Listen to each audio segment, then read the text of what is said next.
All right, so we are going to now cover ribbing, and this ribbing technique is I'm going to do single crochet back loop only. You can also do it with half double crochets. Half double crochets work really great if you're doing like a ribbed sweater with a big chunky hook.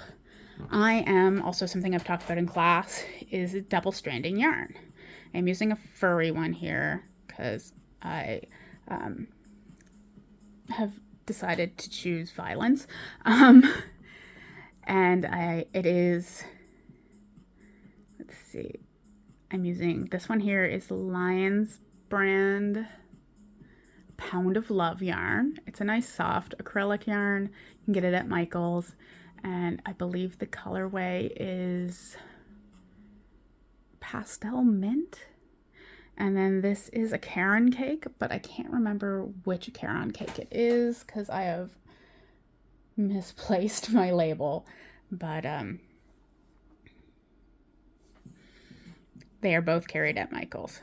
So you're going to chain however long you want your cuff or your border or whatever to be. And you can, by using slip stitches, do this directly onto your piece and not have to sew it on, or you can make it first and work up from it. It is up to you. You can use this for the cuffs of mittens, the bands of hats. You can make ear bands with it. You can make sweater cuffs, scarves. You can do a nice sort of basket weave by sewing together alternating vertical and horizontal, just by like turning. But what we're going to do is, unlike all the other ones where I've said you can pick one end, do it in your back loops or do it on the edges, it doesn't matter. We're going to actually start our half double crochets on the edges. I believe, I'm not doing half double crochet, I'm doing single crochet. I have 8 chains on here. I'm sure you guys know how to make a chain by now. I am using a 6.5 millimeter hook, and you're just gonna single crochet into the edge loop of your chain.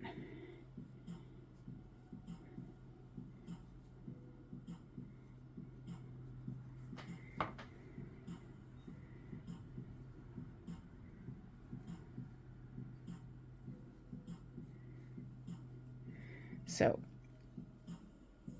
like I said, I've doubled up my yarn. I'm doing this because I wanted a thicker yarn, but I didn't want a really fuzzy yarn. And this has a nice, this Caron has a nice halo to it, but it's not like a velvet or a blanket. It's just a little kind of almost like a mohair.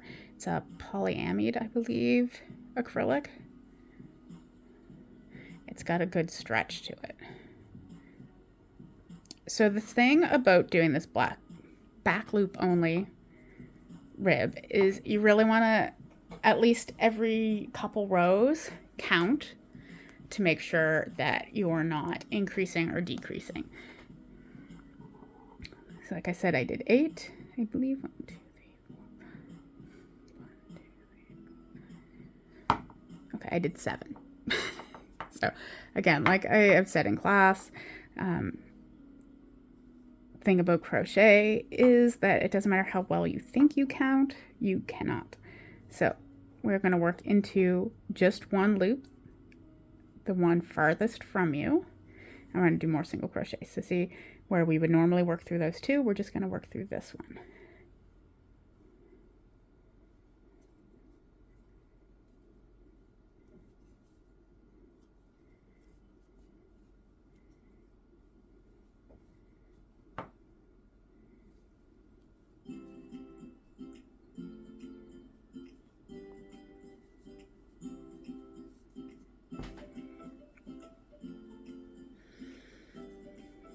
And like I've said in some of my other videos, when I'm working in single crochet, I don't do a turn chain. You can still do a turn chain if you find that it is a little difficult to get a single crochet worked into that first stitch.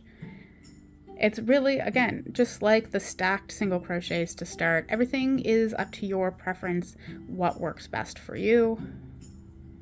Some of these things are things that I've only recently got comfortable doing. So you can see you've got your first little ridge there. So when you turn, again, you're just going to keep working in the back loop.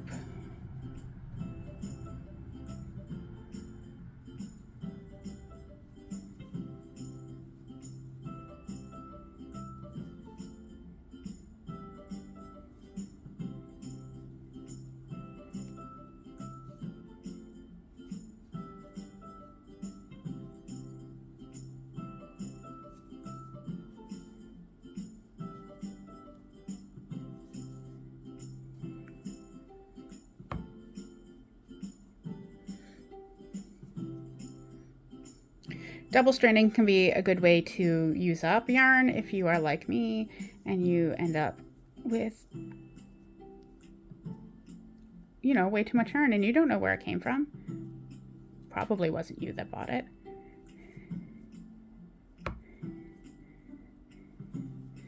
Okay, and one thing you'll notice that I do, it's not in every pattern, it is in some patterns. I picked it up from a few patterns that I like, is if you're making a cuff or a collar or the bottom of something, pick an end and you can add a stitch marker if you want. Here, we'll stitch marker this just so I can remember which end I'm doing it. And that end, I will always do a regular stitch, and it just gives you kind of a little edge to work on. I prefer to sew my cuffs on and not work directly to my pattern. So it's nice to have that one little firm one before I work into my back loops. You don't have to do that. That is a me thing.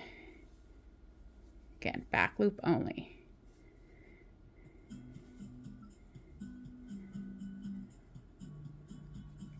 Yeah, double stranding can be great for using up yarn that you've mysteriously acquired because you definitely didn't buy it yourself. It can be great for if you want to work in a bulky pattern, but you can't find a nice big bulky squishy yarn and colors that you like. You can 100% buy some worsted yarn that you like and double it up, triple it up. I've seen people use 5 strands. I'm sure people use more than that. Again, everything is so kind of personalized. And you can do that with knitting too.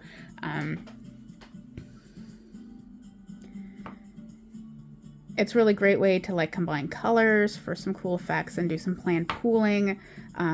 I like to, I'm sure you've noticed in class that I like to use very bright multicolored yarns. It can be really fun to take one of those really obnoxiously bright clown car type yarns and pair it with a black or a white or a gray or a neutral color, because it won't always be the most prominent color as you're working along. You might just get patches where you see some of it and patches where you don't. Like I said, it can be a really fun way to add color to your project if you're not someone who wants a big, overtly colorful piece.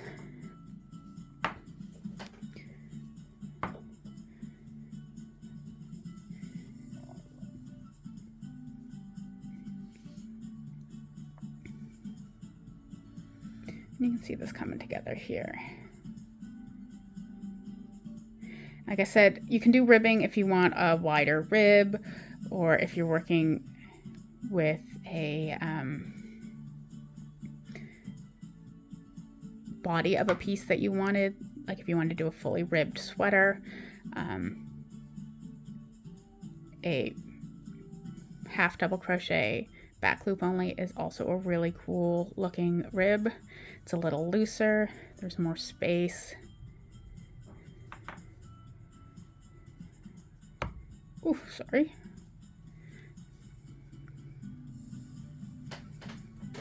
For some reason I have gotten too close to my tripod. There we go. So we're just going to keep going, and I'm going to count this row. 1, 2, 3, 4,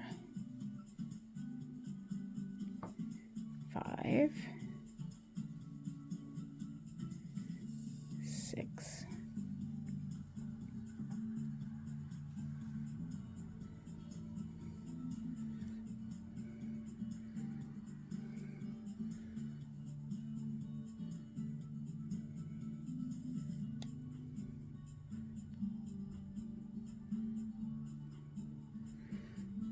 Oh goodness, why can't I get through that one? See, this is the downside to my furry choices, is I cannot pick up that. Come on. Ah, there we go. There we go. Sorry. I had to put that right in my face to figure it out. So I'll do a couple more rows here so you can see a decent sized swatch of this stitch. And I thought it would be fun to do something with a little texture, because I haven't shown anything with texture, and it might demonstrate why I suggest to not start with textured yarns.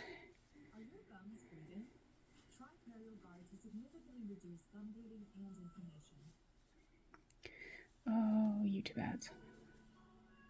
There we go.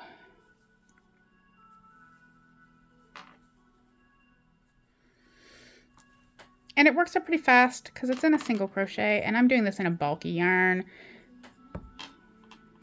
Get the thicker hook. And this is, I guess we've talked about hooks a bit in class. This is where a hook with like a pointier head could come in handy when you get to those tighter ends.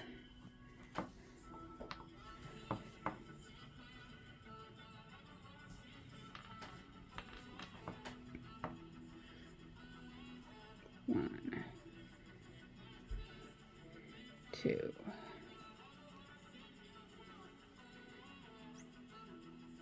3,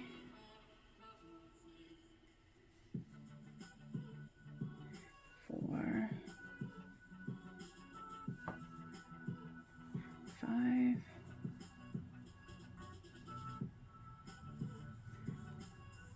6, and